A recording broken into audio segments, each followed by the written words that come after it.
Mr. Speaker, I rise today with a motion that will move us forward to ensure the security of our nation by keeping the Department of Homeland Security funded until the end of the fiscal year.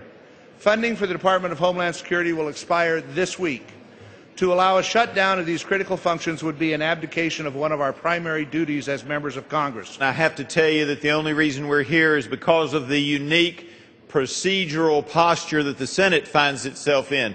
And that unique posture is a perversion of the democratic principles upon which our republic was based.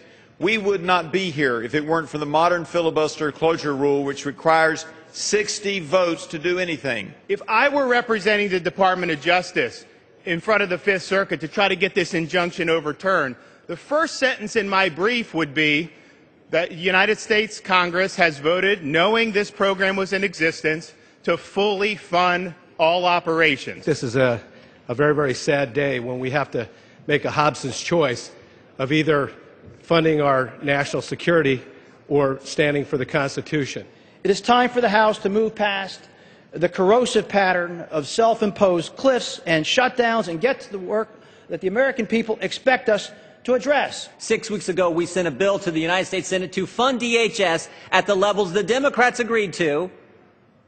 We just said, don't have any money be used for something unconstitutional and a federal judge has ruled is wrong. Since we've stopped the president, since we're prevailing in court, it seems to me the logical thing to do is what my friend Mr. Dent suggested and look at a bipartisan compromise bill that protects the American people from real and physical harm and danger at the moment that we're sorting out our constitutional and political differences in the appropriate format. It is incumbent upon our conservative Republican colleagues in the Senate to change the rules.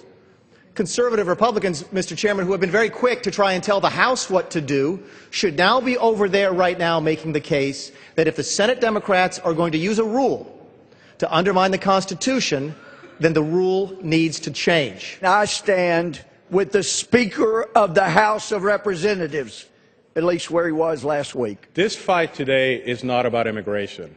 This fight today is about the separation of powers. Any person who votes for this deal today is voting to cede some of our power to the executive. One of my heartbreaks here is I believe there were creative things we could have done, but we're completely dearth of the willingness to try. If today we agree to just give the president all the taxpayer funds he wants so that he can implement his illegal actions, why should the American people ever trust us again? I don't see a path to victory with what they're looking at. What they want to do will result in not